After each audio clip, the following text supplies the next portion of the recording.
D'accord.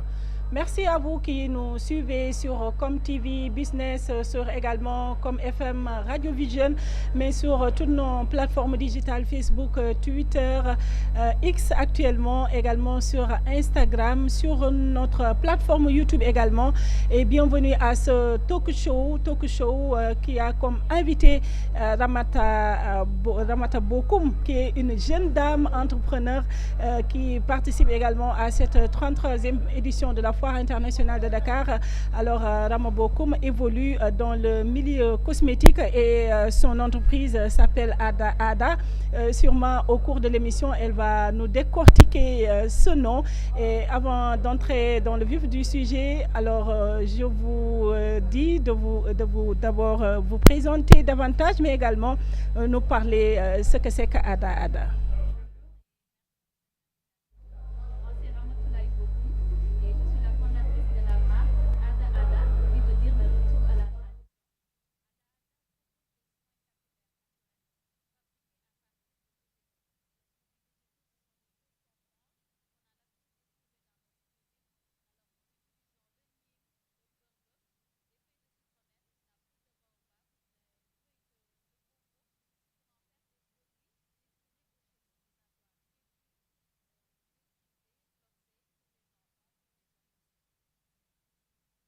Expliquer ce qui vous a motivé à peut-être évoluer dans ce métier cosmétique, pourquoi pas d'autres secteurs d'activité, pourquoi vous avez choisi d'évoluer, de vous lancer dans la cosmétique, surtout artisanale en tant qu'entrepreneur. Alors, il faut dire que j'ai une formation RH, j'ai un master en management des ressources humaines. J'ai travaillé pendant 7 ans dans le domaine des RH et par passion pour les cheveux, pour la cosmétique naturelle, j'ai démissionné de mon poste en 2019 pour me consacrer entièrement à la marque. Donc l'intérêt est venu pour un besoin. J'avais les cheveux défrisés. Toute petite, ma maman a eu l'habitude de me défriser les cheveux. Et à un moment donné, c'est de retrouver mon identité culturelle, l'identité traditionnelle, et de se dire quel était mon type de cheveux.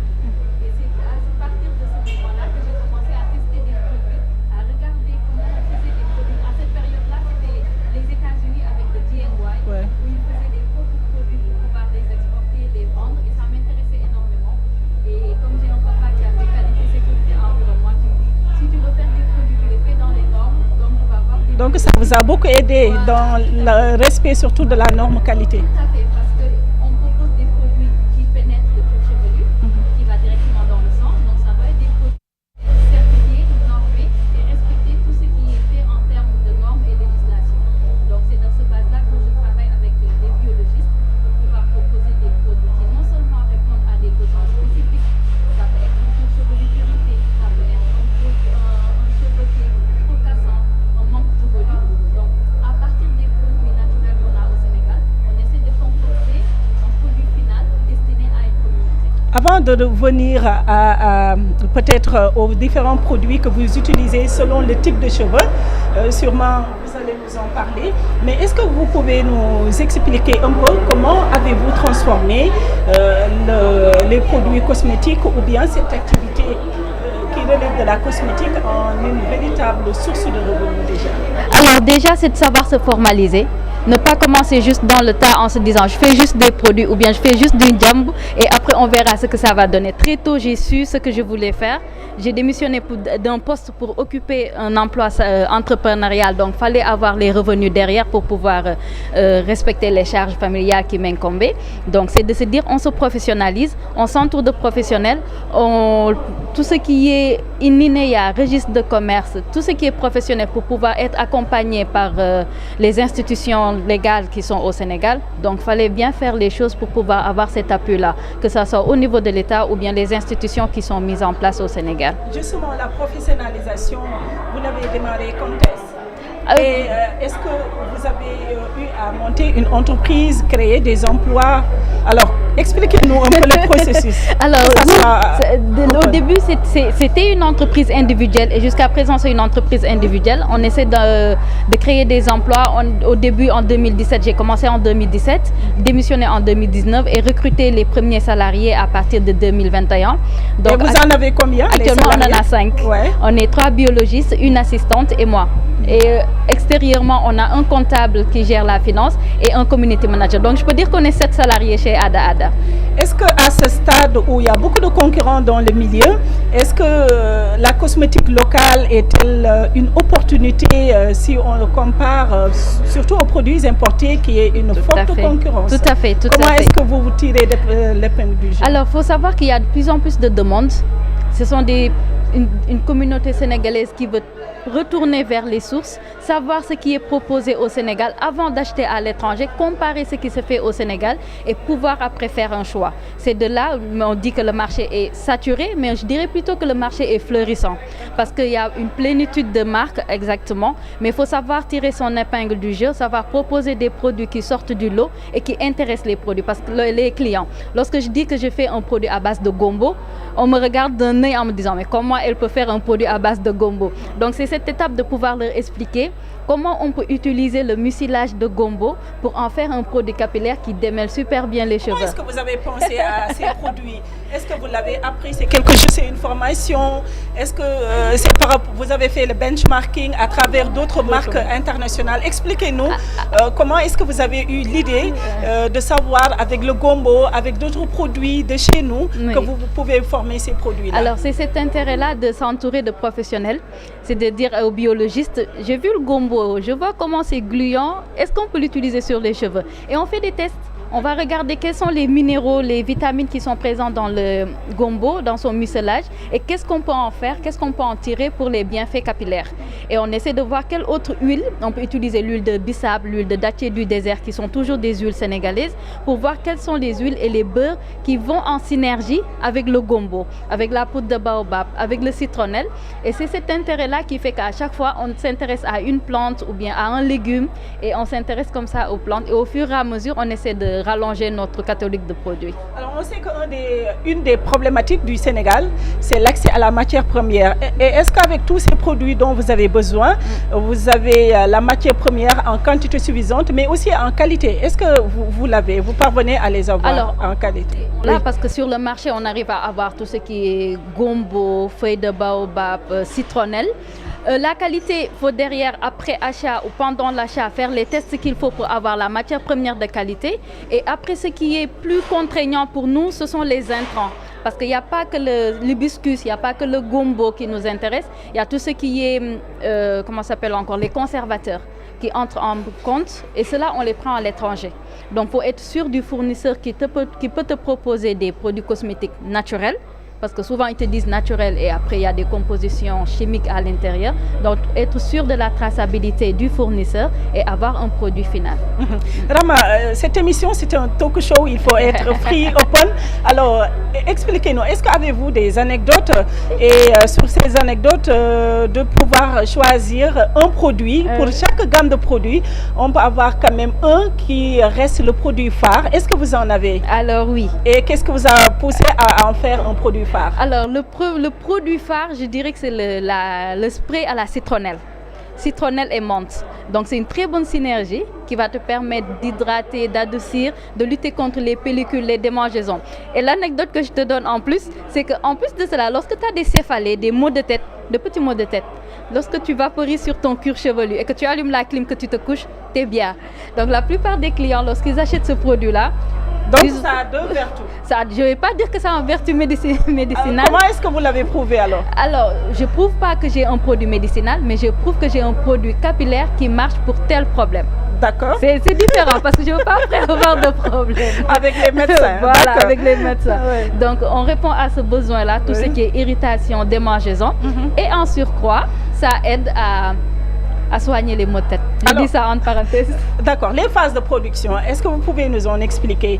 Est-ce que, si ce n'est pas un secret quand même professionnel, est-ce que vous pouvez nous expliquer comment est-ce que vous produisez, comme on dit, les usines? Expliquez-nous comment ça se passe. Alors, l'usine, je dirais Amine. Pour le moment, on est à un stade fin main. On a eu à nous outiller, on a eu à acheter des machines à l'étranger pour pouvoir passer un peu de cap. Parce qu'au début, vous êtes financé par qui pour ces équipements? Pour le moment, on est financé sur fonds propres. Sur fonds propres. Oui, on a tout fait sur fonds propres. Vous en avez besoin, ces financements-là? Oui, bien sûr, parce que si on veut scalper, si on veut monter à notre échelle, il faudra bien pouvoir acheter des machines qui peuvent répondre aux besoins de production. Ce que je disais, actuellement, on est sur 800 unités produites mensuellement. On aimerait pénétrer plus de marchés. Et dans ce cas-là, on pourra passer dans une première étape à 2400 unités. Et pour cela, ce ne sont pas seulement des mains qui suffiront, il nous faudra nous outiller. Et pour ce faire, on a eu à démarcher pas mal d'instituts de financement et après on verra la suite. Et justement sur le financement, est-ce que après l'étape de la montée de votre entreprise, est-ce que vous vous êtes formalisé, vous êtes reconnu par l'État pour que les structures dédiées au financement vous puissent faciliter l'accès? Oui, tout à fait. On a eu à nous formaliser, ce que je disais tout à l'heure, parce que comme je l'ai dit dès le début, on a voulu faire les choses bien, se démarquer, ne pas juste faire les choses de manière officielle. Non, pas dans l'informel. Donc proposer des produits non seulement qui marchent, mais qui se disent derrière, on a cette sécurité au niveau de la marque qui nous propose quelque chose de sérieux. Donc oui, on est inscrit au mal d'institutions, il y a l'ADPM, il y a d'autres également, d'autres institutions qui nous accompagnent. Donc on aimerait bien avoir un financement pour pouvoir augmenter notre capacité de production. Alors, Ramata, je l'avais abordé tout à l'heure, c'est une concurrence rude, le milieu cosmétique. Comment est-ce que vous vous démarquez des autres? Comment est-ce que vous vous différenciez des autres en tout cas? Alors oui, le marché est très concurrentiel. On en voit toutes les couleurs. Donc ce qu'on essaie de faire, c'est d'être constant. Comme je l'ai dit, on est là depuis 2017. C'est de garder cette part de marché qu'on a eu depuis le début et de proposer des produits de plus en plus innovants, mais pas que, mais des produits également qui marchent. D'accord. On ne veut pas juste vendre un client qui se dit « Ah, mais j'ai utilisé, après j'ai pas eu le résultat escompté ». On veut vraiment, lorsque le client utilise le produit, qu'il y trouve le résultat qu'il souhaite. Et après, c'est ça qui va faire que le produit marche. Et ce qui marche également chez Ada Ada, c'est le bouche à oreille. Quelqu'un appelle qui te dit « Ah, mais ma tante a utilisé tel produit ». Mais on est dans un monde digital quand même. J'espère que vous y êtes. Ah oui, on est pleinement sur les réseaux sociaux, que ça soit sur Facebook, Instagram, WhatsApp, X. On a notre propre site internet également et on essaie de se démarquer en ayant une présence digitale vraiment forte et pas seulement présenter des produits, mais également avoir cet aspect éducation. Par exemple, montrer qu'est-ce qu'un cheveu qui casse. Qu'est-ce qui cause le type de cheveux qui casse? Quel type de cheveux pour quel type de produit? Donc voilà, on peut se démarquer des autres en ne vendant pas que du produit, mais en proposant également une éducation derrière. Et toujours pour rester dans la formalisation dans l'entrepreneuriat, est-ce que vous vous contractualisez avec ceux qui vendent les matières premières, surtout chez les dames, pour peut-être les soutenir un peu dans le monde entrepreneurial? Oui, tout à fait. Comme je l'ai dit tout à l'heure, notre matière première, on les trouve sur les marchés. Donc la particularité que j'ai, c'est que je viens de la zone des Niayes. Donc il est très facile là-bas d'aller voir des dames qui travaillent là-bas. Et contractualiser, c'est avec eux pour un peu tôt. Voilà, c'est un peu tôt. Pour le moment, on prend les quantités nécessaires qu'il nous faut pour les productions, les transformer.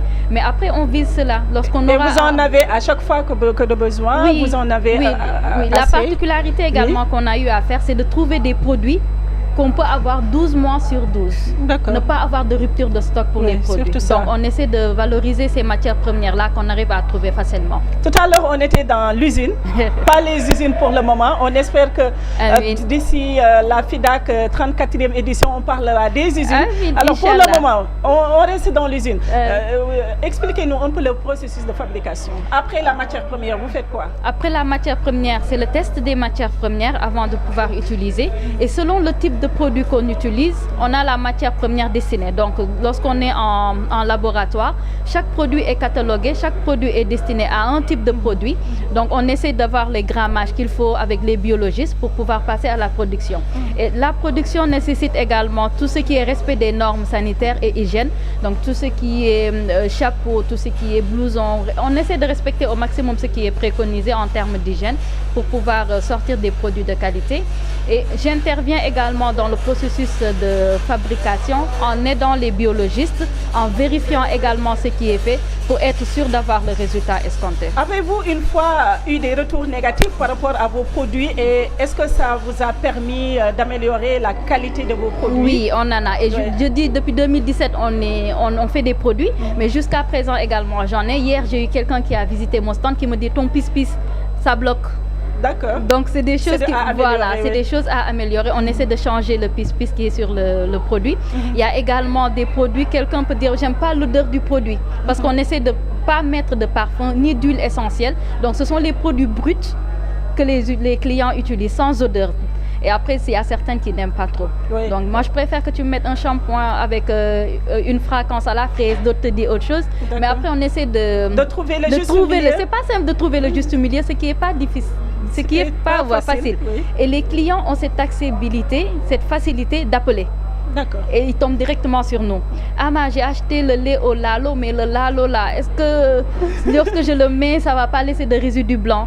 Donc, après quelqu'un qui t'appelle, j'ai mis tel produit sur mes produits, mais ça m'a laissé tel effet sur les produits. Okay. Donc, c'est des retours qu'on fait aux biologistes et de travailler dessus parce qu'un produit, ce que je dis tout le temps, n'est jamais parfait. On peut toujours refaire le produit, faire en sorte qu'il soit meilleur que la production précédente, mais tout en respectant la formulation. Justement, dans la qualité des produits, vous avez dit dans votre équipe, vous avez des biologistes, mais comment garantissez-vous aux clients de la conformité, du respect des normes? Comment vous avez cette garantie-là? Alors, il y a la législation de l'UEMOA qui encadre, on n'en a pas au Sénégal, on va en Afrique pour voir ce qui est proposé pour les cosmétiques et d'essayer de se normer par rapport à cela en espérant qu'un jour qu'on aura cette législation au Sénégal pour les cosmétiques et on essaie de suivre cela.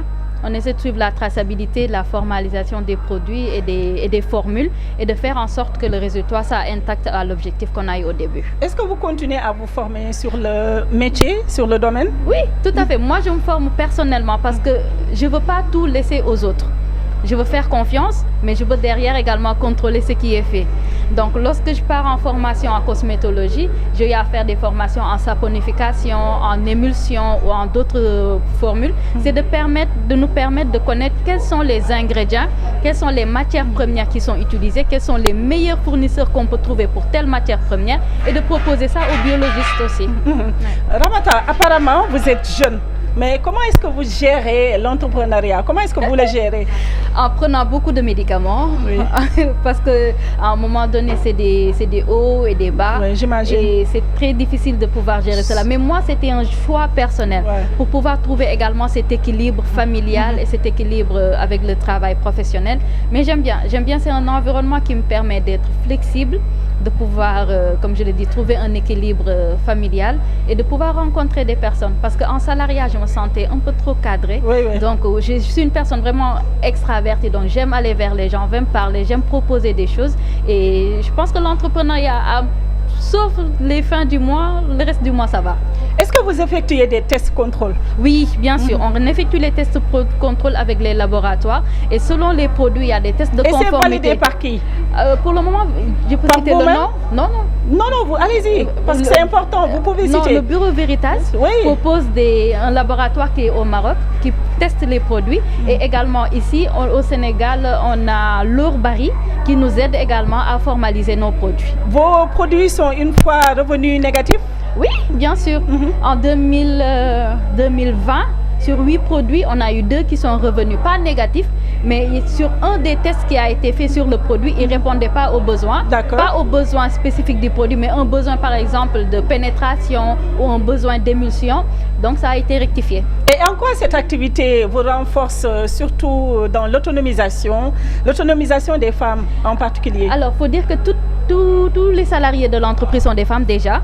Donc, peut-être c'est par sexisme, mais je préfère recruter des femmes pour bien pouvoir... sûr, et je suis 100% avec vous pour ça. Voilà, donc je sais à quel point on constitue un maillon fort pour cette société pour pouvoir pallier également aux charges familiales. Donc j'aime beaucoup m'entretenir avec les femmes, aider les femmes, acheter chez les femmes et pouvoir également vendre à des femmes. Et combien de femmes justement ou de jeunes sont impliquées justement dans ce processus ou vous ne pouvez pas les quantifier? De l'achat à la vente, bon, disons de l'achat. Depuis de l'achat de la matière première jusqu'à la vente. De l'achat à la matière première, si je dis pour les fournisseurs, on a une vingtaine. Ça dépend du fournisseur. En interne, on est 5 dames. Et pour les clients, depuis 2017, je peux en compter des milliers. Des milliers. Et ça fera des millions, Inch'Allah. Amin, amin, amin. Alors aujourd'hui, votre niveau de pénétration sur le marché national, est-ce que vous commencez à l'évaluer, sinon aussi sur le marché sous-régional, pourquoi pas? Est-ce que vous travaillez là-dessus? Dans le marché, on a d'abord travaillé sur le marché national en voulant étendre notre disponibilité et nos partenariats. Nous sommes présents dans des pharmacies. Nous avons été présents au duty free de l'aéroport. Nous avons des boutiques partenaires, que ce soit sur Dakar, sur Thiès, Kaolack, Saint-Louis. Donc on essaie de pénétrer beaucoup de zones dans la région. Également, nous exportons nos produits, que ce soit en France, au Canada, en Côte d'Ivoire également. Et on essaie de pénétrer beaucoup plus de marchés actuellement. Et vous profitez aussi de ces genres de rendez-vous internationaux comme la FIDAC. Vous êtes participante à cette foire. Est-ce que ça peut amener aussi des retombées? Oui, tout à fait. Parce que tout à l'heure, j'ai eu une rencontre avec une entreprise égyptienne qui s'intéresse aux produits et aux matières premières qu'on utilise. Après, il reste à voir ce qui est proposé. Donc, c'est un marché maghrébin que pour le moment, on n'a pas encore eu à toucher. Ça peut être un bon filon pour nous. Aujourd'hui, comment est-ce que les consommateurs, les clients perçoivent vos produits? Comment ils les perçoivent? Bien, j'ai une communauté vraiment formidable et qui s'élargit. Comme j'ai dit, ça parle, c'est du bouche à oreille. Donc, c'est devenu pas que commercial, mais familial. Lorsqu'il m'appelle au téléphone, c'est même plus Rama, c'est Ada. On m'identifie clairement à la marque pour dire à quel point on est vraiment proche de notre communauté. Et c'est un avantage, parce que c'est de la com aussi. Voilà, tout à fait. On aime cette présence-là, être vraiment présent au niveau de la vente, de la commercialisation, pour que les clients puissent s'identifier à quelqu'un. Donc, c'est pour ça qu'on est là. Après la phase production Ramata Bokoum, il y a la phase distribution qui est un peu aussi compliquée. La phase distribution, comment est-ce que vous la gérez? Alors, cette phase distribution de 2017 à 2020, on a été sur une phase de livraison. Puis on a décidé de pénétrer plus de marchés en s'associant à des pharmacies, à le duty free de l'aéroport, mais également à des, des boutiques spécialisées. Et là, sur 2026, on veut vraiment pénétrer les supermarchés pour avoir une pénétration beaucoup plus profonde et toucher beaucoup plus de monde. Avez-vous monté des canaux de distribution? Oui, les partenariats. Les partenariats, le système de distribution en dépôt-vente. Nous faisons ça également. Et également en vente directe ou en vente en ligne. Ramata, j'imagine que tout n'est pas rose dans ce que vous faites. Non. Quelles sont les difficultés que vous rencontrez depuis la production, depuis l'usine, depuis l'achat des matières premières jusqu'à la distribution, mais après le feedback des consommateurs? Des fois, les feedbacks aussi, ça fait mal. Tu peux avoir des clients qui ne motivent pas. Comment est-ce que vous gérez toutes ces contraintes? Tout à fait. Alors, c'est d'avoir le cœur assez chargé, assez tendu pour pouvoir tout recueillir et surtout avoir une forte tête pour pouvoir tout concentrer, pas que sur notre personne, mais savoir déléguer également et savoir également que des fois, la faute nous incombe. Il faut savoir reconnaître ses erreurs et savoir les réparer pour pouvoir mieux répondre à cette clientèle-là. C'est pas facile. On peut avoir des fournisseurs qui ne respectent pas le délai de livraison, ça c'est tout le temps. Au Sénégal, le plus gros problème pour nous, c'est le délai de livraison et également la quantité qui est commandée. Souvent, c'est j'ai 5 au lieu de 10. J'ai 8 au lieu de 15, donc c'est souvent difficile. Après, tu es obligé de chercher un autre fournisseur. Puis les tests derrière, c'est contraignant, ce qui retarde la production. D'accord. Et après, le retour client, moi je trouve ça, c'est positif. Oui. Qu'importe le retour qui vient. Voilà. Qu'importe le retour client qui vient, ça nous permet de nous parfaire, ça nous permet de refaire les tests de laboratoire pour pouvoir être sûr du produit qui a été sorti. Donc, c'est pas tout rose. Mais lorsque c'est noir, on essaie d'apprendre. D'accord. En plus de cette relation entreprise-client, il y a aussi la femme. La femme, elle est toujours vulnérable. Alors, en tant que femme chef d'entreprise aussi, comment est-ce que vous gérez ça? Parce que la femme, elle est épouse, elle est mère, elle est... voilà. La femme, c'est toujours difficile. Comment est-ce que vous gérez ça aussi? C'est le statut de toute femme sénégalaise, je dirais. On est sur tous les fronts. On est à la maison avec les enfants, les maris, la belle famille, la famille, le travail. Je ne dirais pas superwoman, mais on essaie quand même de répondre à tous ces besoins-là. Je sais qu'on ne peut pas tout faire, on essaie de faire au mieux, et bien, ce n'est pas toujours facile. Mais après, l'essentiel, c'est de se faire accompagner non seulement par le conjoint, par la famille, mais également par l'équipe qu'on a derrière, qui est assez structurée pour pouvoir te tenir et te soutenir également. Avez-vous, Ramata, des projets par exemple, d'élargissement de votre marché, les projets de développement, en plus de ce que vous avez déjà comme acquis, y a-t-il d'autres projets que vous avez en tête, que vous voulez développer? Oui, là, le plus gros projet que j'ai, c'est de mettre en place un Hair Care Center. Le Hair Care Center sera un lieu où le client viendra et pourra trouver tout ce qu'il veut pour ses cheveux, que ce soit en termes de produits, en termes de soins, en termes de conseils, mais également en termes d'écoute. Donc, c'est être là pour le client pour pouvoir répondre à ses besoins. Donc, ça va nous permettre d'avoir un lieu sécurisant pour la clientèle, ne pas seulement appeler au téléphone pour avoir des conseils, on pourra l'accueillir pour pouvoir faire des diagnostics capillaires et lui proposer des soins qu'il faut. Ramata, moi, j'ai pas de cheveux. Qu'est-ce que vous allez me proposer là? Il faut d'abord savoir quelle est la cause. Qu'est-ce qui fait que tu n'as pas de cheveux? On va en parler tout de suite en off. C'est la fin, me dit le réalisateur de l'émission, M. Issa Dial. Peut-être votre dernier mot avant de clore. Merci pour cet accueil et ça m'a fait énormément plaisir de vous rencontrer et de pouvoir parler de mon entreprise. Comme business, comme TV, comme radio, comment dirais-je, comme FM. Radio Vision. C'est pour vous. Merci beaucoup. Revenez quand vous voulez. Avec grand plaisir. Puisque ça parle de l'entrepreneuriat, ça parle de toutes les activités qui tournent autour de l'économie. Donc c'était le talk show qu'on vous a présenté tout à l'heure. Notre invité Ramata Bokoum, elle est chef d'entreprise qui s'appelle Ada,